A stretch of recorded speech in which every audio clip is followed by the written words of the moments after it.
Covid পরিস্থিতি তবুও এখনো পর্যন্ত পুরো ভোট হচ্ছে এবং গঙ্গাসাগর মেলা হচ্ছে। এরই মধ্যে অভিষেক বন্দ্যোপাধ্যায় তিনি বলছেন যে তার ব্যক্তিগত মত হচ্ছে আগামী 2 মাস কোনো রকম এ ধরনের জমায়েত যাতে না হয়, কোনো কর্মসূচি যেন না হয়। তিনি যখন কথা বলছেন তখন গতকাল মুখ্যমন্ত্রী মমতা বন্দ্যোপাধ্যায় তিনি একটি মন্তব্য করেন যা তিনি আমজনতাকে সতর্ক করার জন্য বলেছেন। এটাকে যে ওয়েক আপ কল বলা যায় তা নিয়ে কোনো দ্বিমত নেই। প্রথমে শুনুন কি বলেছিলেন তিনি। আগামী 15টা দিন খুব খুশি, এই 15টা দিন ভালো করে টেক কেয়ার করুন। লাইফ এবং লাইভলিহুড দুটোর দিকে তাকিয়ে রেস্ট্রিকশনটা করেছি। এতে যদি আমি দেখি আরো বাড়ছে তখন হয়তো আরো কড়া বিধিনিষেধ হতে পারে। আগামী 15 দিন অত্যন্ত গুরুত্বপূর্ণ বলছেন মমতা বন্দ্যোপাধ্যায়। দরকারে আরো কড়া বিধিনিষেধ কেন বলছেন তিনি? তাহলে কি আবার লকডাউনের মতো পদক্ষেপ করবে রাজ্য সরকার? প্রশ্ন তো উঠছে। আমি সরাসরি ডক্টর সরকার আপনার কাছেই জানতে চাইবো, তবে তার আগে একবার অর্থনৈতিক বিশেষজ্ঞ অনির্বাণ দত্ত এই মুহূর্তে আমাদের সঙ্গে অনুষ্ঠানে যোগ দিয়েছেন। অনির্বাণ বাবু, আপনাকেও স্বাগত। ডক্টর সরকার, এই যে আগামী 15 দিন অত্যন্ত গুরুত্বপূর্ণ, কেন এই কথাটা বলা হচ্ছে এবং আপনার কি মনে হয় যে এক্ষেত্রে এই জায়গাটা, এই পরিস্থিতিটা সামাল দেওয়ার জন্য লকডাউনই একমাত্র পথ? না, আমি আপনাকে বলি যে এই ধরনের প্যান্ডেমিকের একটা ফিক্সড রুল আছে, একেবারে খুব ক্লিয়ার কাট রুল। যখন আপনার কেস লোড ওই দৈনিক 400-500 নিচে থাকবে তখন আপনি ওই মাস্ক পরুন, মেনে চলুন, এইসব করবেন। যখন আপনার এর উপরে উঠবে, যেটা আস্তে আস্তে উঠতে শুরু করেছে, তখন আপনাকে স্ট্রঙ্গার মিটিগেশন পলিসির মধ্যে যেতে হবে। স্ট্রঙ্গার মিটিগেশন পলিসি মানে যেগুলো অ্যাপ্লাই করেছে বিভিন্ন রাজ্য, বিভিন্ন, এর তো কোনো ফিক্সড রুল নেই, ভেরিয়েশন আছে। কেউ বলবে 50% চালাবো, কেউ বলবে না ট্রান্সপোর্টটা পুরো খুলে রাখবো, ওইটা বন্ধ করবো, work from home, interzonal train movement কমাবো ইত্যাদি। যখন একটাই ক্রাইটেরিয়া লকডাউন করার, যখন হসপিটাল বেড অকুপেন্সি ভরে গেছে। আমরা এখন ডাক্তার হিসেবে খবর যেটা পাচ্ছি তাতে সরকারি হসপিটালগুলোয় যেখানে কোভিড ফেসিলিটি সেগুলো আস্তে আস্তে ভরে উঠছে। যখন আইসিসিউ বেড ভরে উঠবে, যখন বেড পাওয়া যাবে না, এরম একটা সিচুয়েশন অ্যারাইজ করলে কিছুটা হলেও একটা টেম্পোরারি লকডাউনের প্রশ্ন উঠবে। কতটা এক্সটেন্টে বলা সম্ভব নয়। সুবিধে হচ্ছে ওমিক্রনের ক্ষেত্রে যেহেতু এর রিকভারি ইজ ফাস্টার, মানে 5 থেকে 7 দিনে রিকভার করে, সুতরাং হসপিটাল টার্ন আউটটাও খুব ফাস্টার হবে। ডেল্টার ক্ষেত্রে সেটা 14 দিন ছিল, এক্ষেত্রে সেটা 7 দিন। কিন্তু ক্রিটিক্যালি ইল পেশেন্ট যদি একবার আইসিইউ বা আইসিসিউ বেডকে দখল করে নেয়, তাহলে কতদিনে তারা সেই বেডটা ছাড়বে সেটা কিন্তু বলা সম্ভব নয়। সুতরাং ফার্ম বা ফুল ফ্লেজেড লকডাউনের ডিসিশন হসপিটাল বেড অকুপেন্সির ওপর ডিপেন্ড করে, সেটা সংক্রমণ বৃদ্ধির ওপর ডিপেন্ড করে না। যতক্ষণ না পর্যন্ত হসপিটালাইজেশন অ্যাকসেপ্টেবল ততক্ষণ পর্যন্ত ফুল লকডাউনের প্রশ্ন ওঠে না। যদি সেরকম সিচুয়েশন, ডক্টর সরকার মাফ করবেন, আপনাকে একটু থামাচ্ছি। এক্ষেত্রে তাহলে এখনো পর্যন্ত যে ধরনের আমরা দেখতে পাচ্ছি অন্তত ওমিক্রনের ক্ষেত্রে, এবং আজকেই তো একটা রিপোর্ট পেয়েছি আমরা যে 71%ই বলছে হচ্ছে এ রাজ্যে ওমিক্রন আক্রান্ত। সেক্ষেত্রে মারণ ক্ষমতা যেহেতু অনেকটাই কম এবং খুব তাড়াতাড়ি সুস্থ হয়ে উঠছেন মানুষজন, সেই ক্ষেত্রে এই লকডাউনের পথে না গেলেও ধরুন আজকে দিল্লিতে যেরকম আমরা দেখছি উইকেন্ড লকডাউন বা অল্টারনেটিভ দিনে বাজার খোলা বা এক একটা কন্টেনমেন্ট জোন, যে মাইক্রো কন্টেনমেন্ট জোন, সেই জায়গাগুলোতে আরেকটু বেশি করে বিধিনিষেধ, এইগুলোর কি প্রয়োজন রয়েছে? তাহলে অন্তত এই যে জমায়েতটা কমানো যায়, কারণ মানুষজন তো এখনো মাস্ক পরতে তাদের অরুচি রয়েই যাচ্ছে। এই যে আপনি বলছেন এগুলোই হচ্ছে মিড লেভেল মিটিগেশন পলিসি। এগুলো যেরকম আপনারা দেখেছেন lockdown 1, lockdown 2, unlocking 1, unlocking 2, unlocking 3, unlocking 4, unlocking 5, এটা বিভিন্ন রেঞ্জে হয়। সেটা তো প্লাস মাইনাস পরিসংখ্যান ভিত্তিক। কিন্তু আমরা যেটার দিকে তাকিয়ে আছি যে ফুল লকডাউন, যেটা আমরা দেখেছিলাম সে ভয়ঙ্কর অবস্থা, রাস্তা খালি, শুধু কুকুর ঘুরে বেড়াচ্ছে, সেরকম হবে কি হবে না এটাই আমাদের প্রশ্ন। এই মুহূর্তে সরকার ডেফিনিট প্রাধান্য অর্থনীতি, সেই প্রাধান্য আছে বলেই আমরা পার্ক স্ট্রিট দেখেছি, কারণ মানুষকে বাঁচানোর উদ্দেশ্যেই সরকার ওইটাকে বিধি আরোপ করেননি। কিন্তু কারণ সেই মুহূর্তে বেড অকুপেন্সি ছিল না। যদি বেড অকুপেন্সি ভরে যায় তাহলে একটা সময় আসতে পারে। এবার আপনি ওমিক্রন যেটা উইকার ভাইরাস বললেন, আমি আপনার সাথে সম্পূর্ণ একমত, এটা উইকার ভাইরাস। কিন্তু আপনাকে মনে রাখতে হবে 9 থেকে 11% পপুলেশন পশ্চিমবঙ্গে 60 বছরের ঊর্ধ্বে। এই যে পপুলেশনটা, এই পপুলেশনটার ভ্যাকসিন গত বছর কমপ্লিট হয়ে গেছে। এখন বেসিক্যালি এরা নন ইমিউন স্ট্যাটাসের মধ্যেই দাঁড়িয়ে আছে। 10 তারিখ থেকে এদের ভ্যাকসিনেশন প্রোগ্রাম শুরু হবে। সুতরাং এই গ্রুপটাকে বাঁচিয়ে রাখাটা আগামী 1.5 মাস আমাদের কাছে অত্যন্ত অত্যন্ত অত্যন্ত গুরুত্বপূর্ণ। কারণ এরা অসুস্থ হলে এরা কিন্তু আমার হসপিটাল বেডকে সম্পূর্ণ দখল করে নেবে, ঠিক। এবং দখল করে নিলে চট করে কিন্তু 3 দিনের মধ্যে তারা বেরিয়ে আসবে না, তারা 2 সপ্তাহ 2.5 সপ্তাহ রোল আউট টাইমটাকে নিয়ে চলে যাবে। তখন একটা স্তব্ধতার সিচুয়েশন আসতে পারে। এটা যেমন একটা দিক। অনির্বাণ বাবু, আপনার কাছে আমার প্রশ্ন, যে গতবার আমরা দেখেছিলাম যে 3টে মাস একেবারে লকডাউন ছিল, তাতে কিন্তু এই যে অর্থনৈতিক যে বৃদ্ধি, সেই যে জিডিপি রেট যেটা আমরা বলি, সেটা কিন্তু অনেকটাই, গ্রোথ রেট অনেকটাই কমে গেছিল, ঋণাত্মক হয়ে গেছিল, -7.3 হয়ে গেছিল।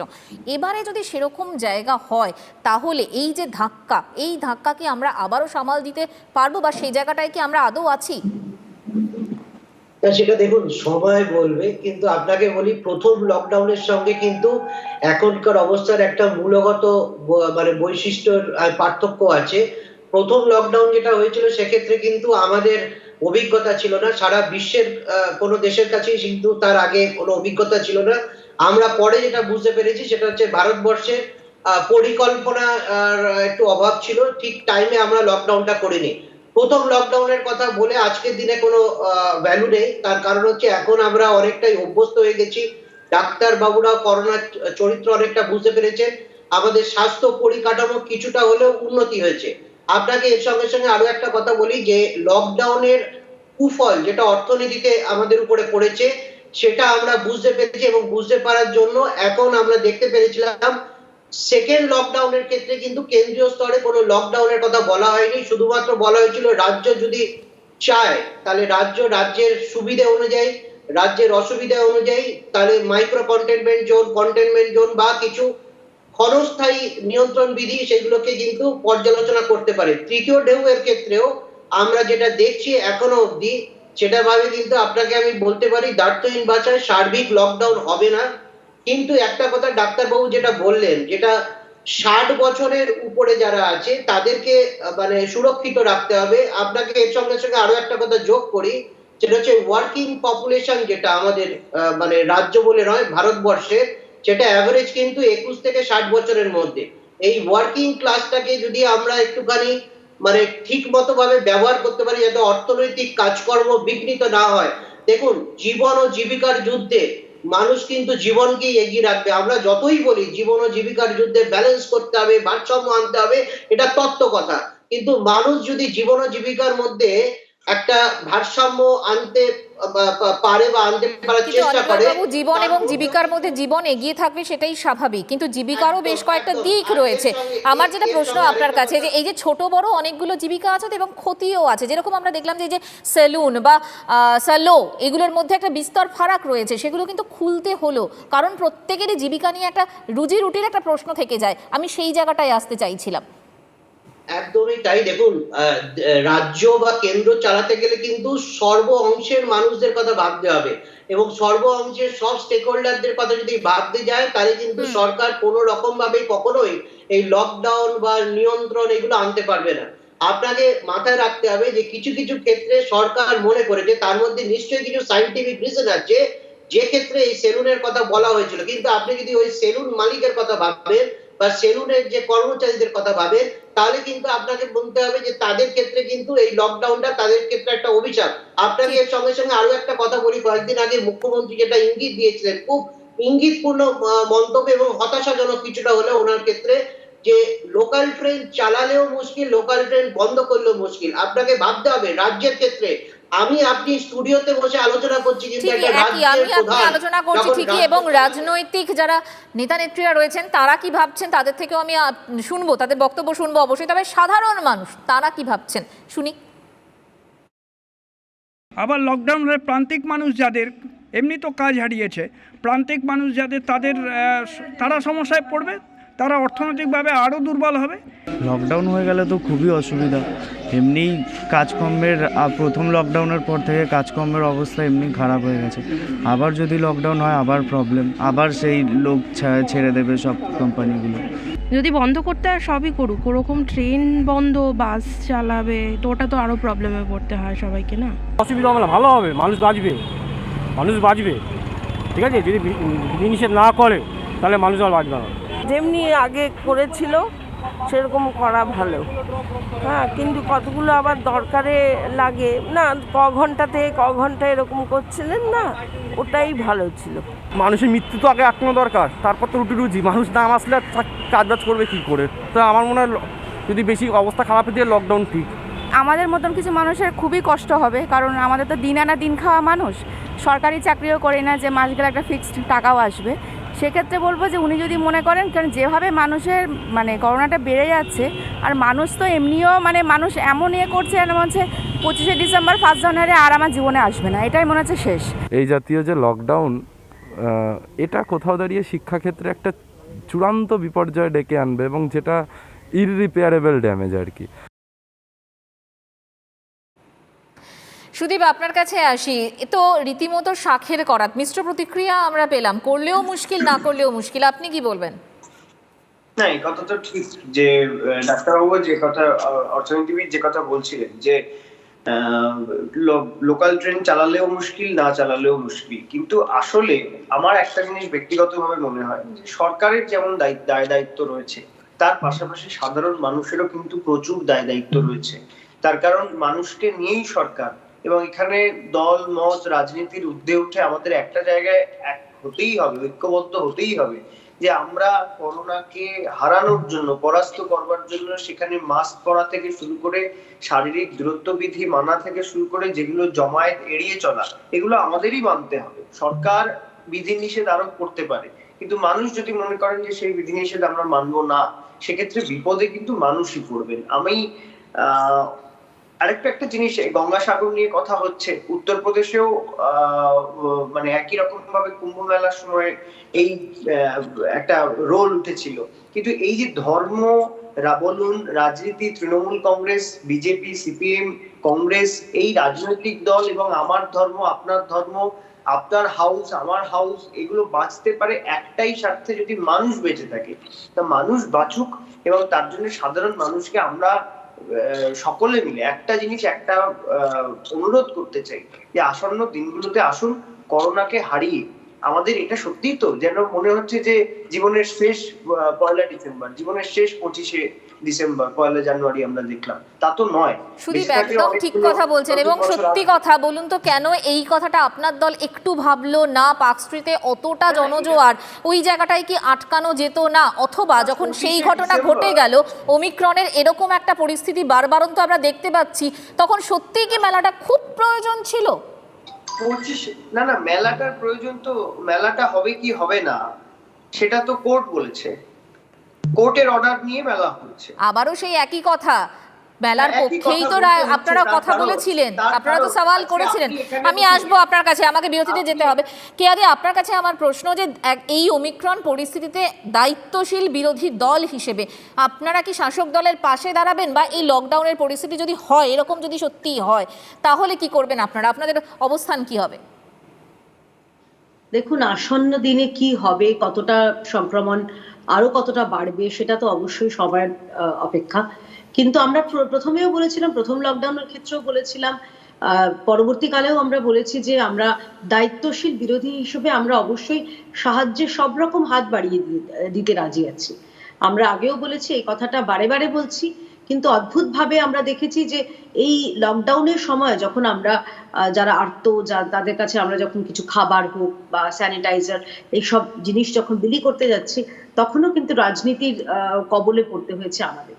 বিজেপির কোনো কর্মীদের বা কোনো নেতৃত্বকে বাড়ি থেকে এমনকি বেরোতেও দেওয়া হয়নি। আপনি জানেন, সাংসদ তিনি রীতিমতো থানায় গিয়ে তাকে, পরবর্তীকালে আদালতে গিয়ে আদালত থেকে পারমিশন নিয়ে এসে তাকে, মানুষকে সেবা কাজ করতে হয়েছে। এটা মনে হয় কাম্য নয়। এটা মনে হয় যে অন্ততপক্ষে এই সময় যখন সত্যি কথাই রাজ্যে এখন এই মুহূর্তে সংক্রমণে তৃতীয় স্থানে রয়েছে সারা দেশের মধ্যে, সেখানে আমার মনে হয় সবাই মিলে হাত লাগিয়ে যদি আমরা করোনাকে পরাস্ত করতে পারি, তাহলে তো রাজ্যের মানুষ হিসেবে আমরাই তো বাঁচবো, তাই না? আগে রাজনীতি নাকি আগে প্রাণ, আগে প্রাণ নাকি আগে দলাদলি, আগে প্রাণ নাকি আগে আমরা ওরা? এটা তো আমার মনে ভাবার খুব সময় এসে গিয়েছে। এবং এর সঙ্গে একটা কথা না বললেই নয় মঞ্জিরা, যে এই যে আজকে এই সময় এই পরিস্থিতি কেন এলো, আমরা যদি কি দেখলাম যে মুখ্যমন্ত্রী মমতা বন্দ্যোপাধ্যায় তিনি অ্যালেন পার্কে তিনি মেলার উদ্বোধন করছেন, তখনও কিন্তু করোনা থামা করা শুরু হয়ে গেছে। তার পড়াল থাকা আমরা শুনতে দেখতে পাচ্ছিলাম। 25শে ডিসেম্বরের ওই বিপুল জমায়েতে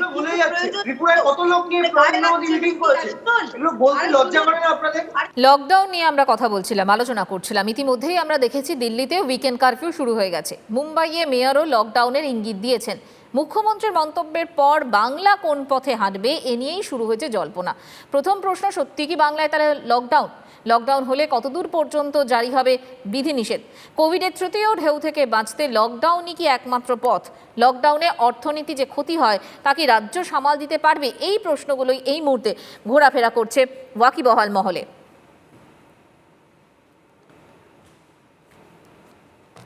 সুদীপ, সেক্ষেত্রে আপনারা যে জায়গায় দাঁড়িয়ে আছেন, আমরা ইতিমধ্যেই জেলায় জেলায় বিভিন্ন জায়গায় দেখছি কন্টেনমেন্ট জোন হিসেবে বাজার বন্ধ করে রাখা রয়েছে এবং অল্টারনেটিভ ডে করে খোলা হচ্ছে বা বন্ধ করা হচ্ছে।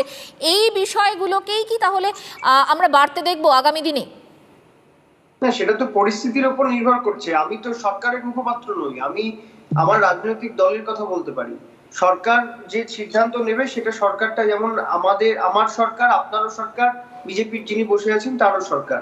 সেই জায়গা থেকে সরকার কি সিদ্ধান্ত নেবেন সেটা তো আগে থেকে আমরা কেউ জ্যোতিষী হিসেবে কথা বলতে পারি না। তবে হ্যাঁ, আমরা যত সতর্ক থাকবো তত বিধিনিষেধ কম হবে, তত তাড়াতাড়ি করোনাটাকে আমরা পরাস্ত করতে পারবো এবং তাতেই আগামী দিন এই লকডাউনের মতো একটা ভয়াবহ পরিস্থিতি থমথমে গোটা শহর। আজকে যখন লকডাউন হতে পারে কিনা প্রশ্ন উঠছে, আজকে যখন ভোট পিছোতে পারে কিনা এ ধরনের প্রশ্ন উঠছে, তখন বিরোধীরা সর্বদলীয় বৈঠকের কথা বারবার বলছিলেন। আপনারা কি এ কথা ভাববেন?